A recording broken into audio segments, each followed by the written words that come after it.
Ya, assalamualaikum.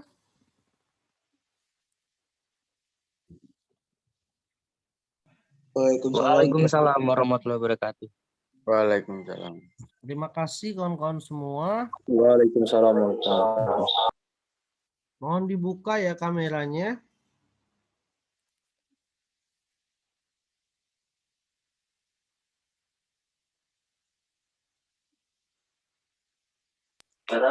Zoom kan, Mas? Siapa?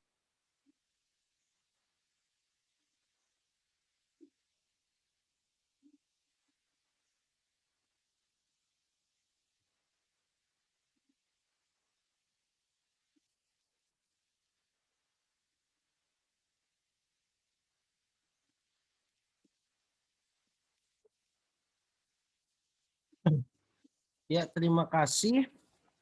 Sudah masuk semua ya. Kita akan masuk kepada materi asas pembentukan perundang-undangan.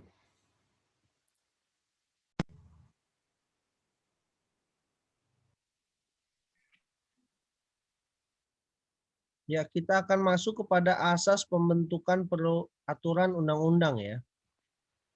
Apa saja asas-asas dalam pembentukan aturan undang-undang? Kalau kemarin kita sudah membahas terkait dengan asas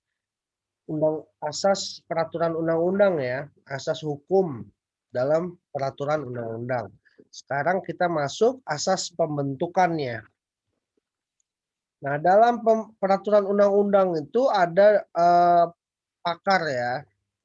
Di sini yang masih diikuti teorinya A. Hamid atau S. Atamimi dan Van der Vlies. Nah, dua pakar inilah yang banyak dipakai dalam pembentukan peraturan undang-undang. Mereka berdua ini membagi asas peraturan undang-undang dalam dua bentuk, yaitu ada asas formal dan asas material. Nah, asas ini kawan-kawan memang sering sekali dipakai dalam suatu pelaksanaan penerapan hukum ya, pelaksanaan dalam menerapkan hukum. Karena memang asas itu merupakan suatu prinsip dasar dalam menjalankan hukum. Orang semua bisa tahu apa itu hukum, apa itu undang-undang, tinggal searching. Tapi kalau asasnya belum tentu, karena disinilah ilmu hukum itu ada ya. Kalau kita memahami asasnya, maka aturan hukum ini akan berjalan dengan harapan yang diinginkan. Karena asas inilah yang menjadi pedoman dalam menjalankan suatu aturan hukum.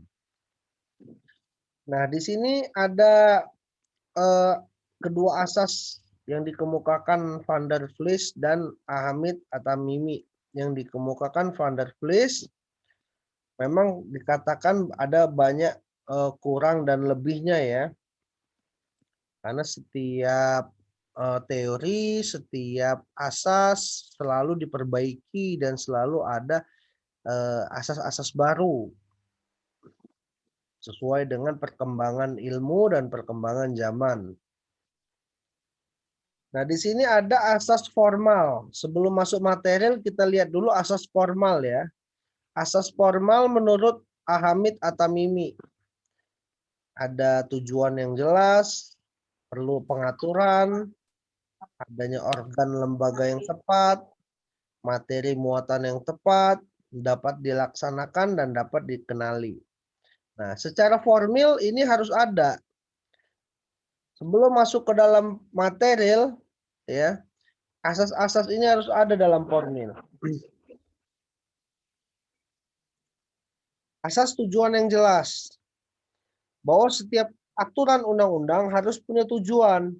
Tujuannya apa? Untuk siapa dan dari siapa? Misalnya ingin membuat aturan hukum ITE ya. Tujuannya untuk mengatur bagaimana undang-undang ITE itu melindungi warga negara yang menggunakan media sosial.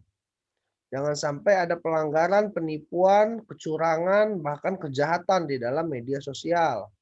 Nah, jadi memang harus ada tujuan ya. dalam pembentukan suatu peraturan undang-undang. Kemudian asas perlunya pengaturan. Bahwa setiap undang-undang itu perlu ada alternatif untuk mengatasi masalah pemerintah yang ada. Karena memang maksud hukum itu dibentuk untuk mengatasi masalah atau problem yang ada. Kemudian asas organ atau lembaga yang tepat. Bahwa setiap undang-undang itu dibentuk oleh lembaga yang berwenang. Ya. Jika tidak, maka undang-undang bisa batal demi hukum. Jadi memang yang buat aturan itu harus Dewan Perwakilan, ya, DPR. Kemudian asas materi muatan itu harus tepat, ya, bahwa setiap undang-undang itu harus jelas, tepat, langsung, dan tidak salah sasaran, tepat sasaran, ya. Asas dapat dilaksanakan, bahwa undang-undang itu harus dapat ditegakkan dan dilaksanakan. Jangan sampai aturan itu ada di negara ini tapi nggak bisa dijalanin, nggak bisa dilaksanain. Asas dapat dikenali, bahwa setiap undang-undang itu dibentuk harus diketahui, harus semua orang bisa memahami, ya, sampai ke desa-desa juga sudah tahu. Dan juga memang dapat dikenali ini artinya juga dengan maksud bahwa aturan itu memang bisa diterima, ya, diterima oleh seluruh masyarakat Indonesia. Jangan sampai ada aturan hukum yang dibuat tapi tidak bisa dikenali, dipahami oleh masyarakat. Dalam arti bertentangan, ya, dengan budaya rakyat. Nggak bisa, dia harus dapat dikenali dan dipahami oleh seluruh rakyat. Nah, di sini sekarang ada menurut Van der Vlies. Van der Vlies itu juga hampir sama dengan Hamid Atamimi tadi, tapi dia hanya sedikit, ya. Asas tujuan yang jelas, organ lembaga yang tepat, perlunya pengaturan, dapat dilaksanakan, adanya asas konsensus. Nah, menurut Van der Vliet ini tujuan yang jelas itu bahwa undang-undang harus punya tujuan, sama ya dengan Hamid tadi, harus ada tujuannya. Buat apa sih aturan hukum itu dibuat dan untuk siapa? Kemudian lembaga yang tepat. Nah, siapa sih lembaga yang berwenang membuat aturan tersebut? DPR kah, peraturan menteri kah, ya? Lembaga apakah yang membuatnya? Jadi jangan sampai tumpang tindih kedudukan apalagi salah kewenangan dalam membuat aturan. Kemudian asas perlunya pengaturan. Bahwa setiap undang-undang itu perlu adanya suatu alternatif untuk mengatasi masalah pemerintah. Ya. Jadi memang aturan itu diciptakan untuk mengatasi masalah. Kemudian asas dapat dilaksanakan, bahwa undang-undang itu harus bisa ditegakkan. Jangan sampai aturan undang-undang itu tumpul, dibuat, dibentuk, tapi nggak dipakai atau nggak dilaksanain. Percuma kan? Pembentukannya sudah menghabisi biaya bermiliar-miliar, ya. Buat undang-undang itu mahal, ya, biayanya. Yang di daerah saja perda-perda itu bisa ratusan juta. Tapi kalau nggak bisa dilaksanakan, ya tidak ada guna. Adanya konsensus, asas kesepakatan, bahwa setiap undang-undang yang dibentuk harus berdasarkan kesepakatan rakyat agar mengetahui akibat yang timbul dari undang-undang. Nah, ini artinya jangan sampai suatu aturan hukum atau undang-undang dibentuk tidak diketahui oleh rakyat. Dalam arti pemerintah diam-diam buat undang-undang. Nah, ini nggak boleh. Jadi sebelum undang-undang itu dibentuk, dibuat, ada sosialisasi saat dia masih dirancang, namanya rancangan undang-undang.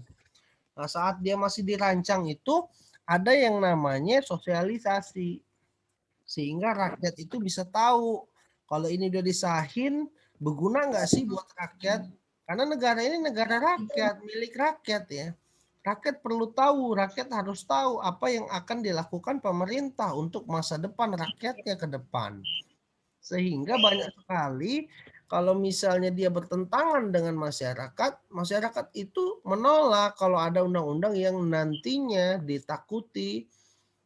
Suraya, gerbangnya tadi udah ditutup, Nak. Oh iya, syukron. Halo Linda, suaranya masuk ya? Nah, jadi memang asas-asas hukum ini dibuat untuk diketahui juga dengan masyarakat. Jangan sampai masyarakat itu nanti kecewa dengan undang-undang yang dibuat tanpa keinginan rakyat, bahkan di dalamnya ada kepentingan. Nah, ini ya. Nah, menurut Van der Vlies, secara material ya, jadi tadi itu formil. Dalam hukum ini ada materialnya ya. Secara material ada asas terminologi dan sistematika yang benar. Kalau formil itu syarat-syarat tadi ya. Kalau material ini substansinya. Jadi ketika formil tadi sudah lengkap, maka sekarang ini lihat materialnya.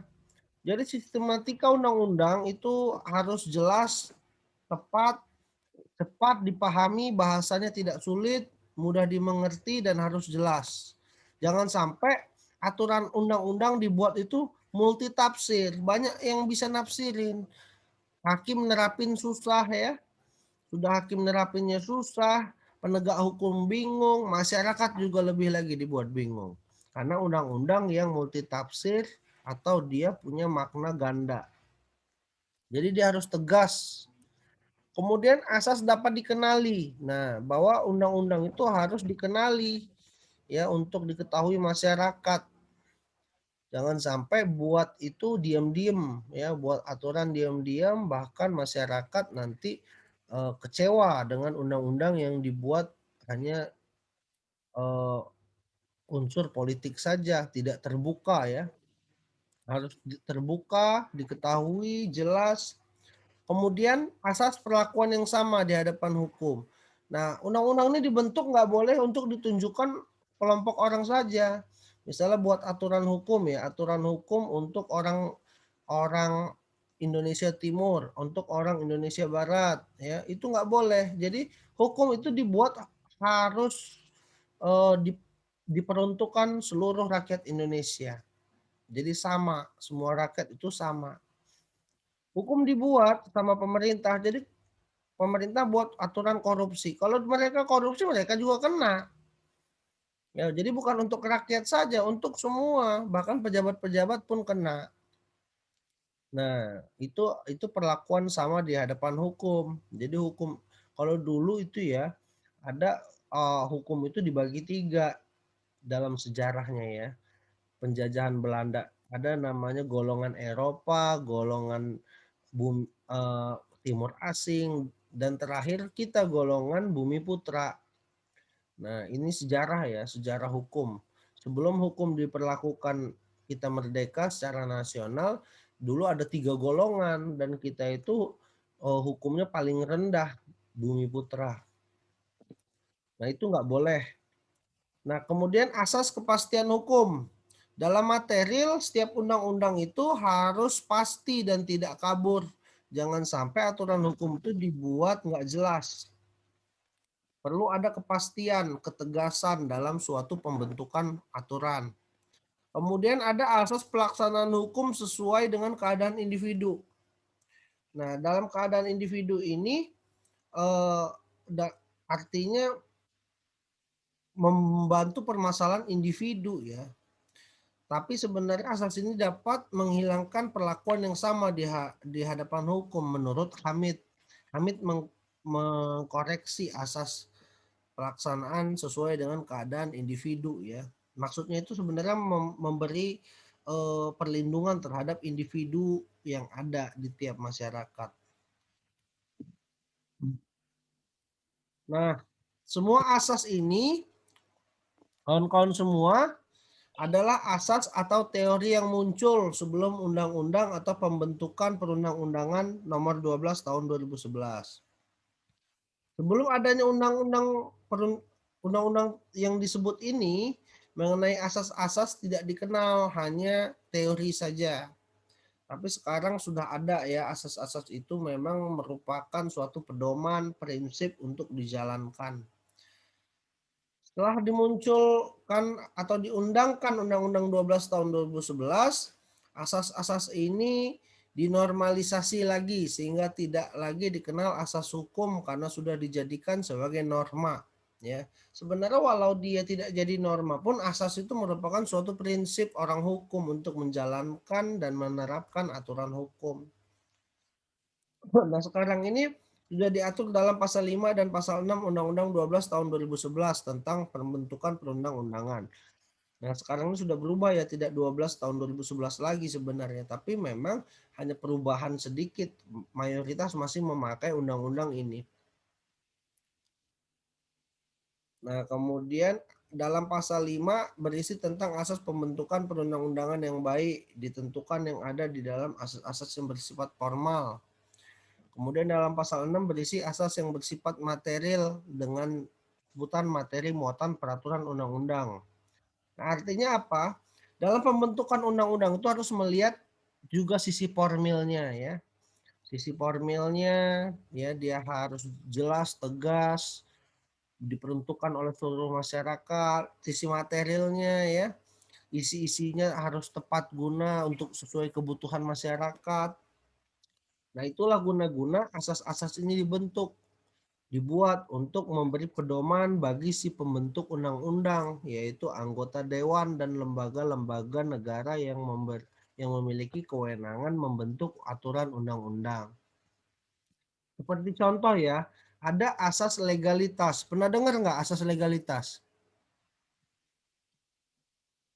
Pernah Pak, tapi lupa. Lupa, ada nggak yang tahu? Itu orang hukum harus tahu loh itu, asas legalitas.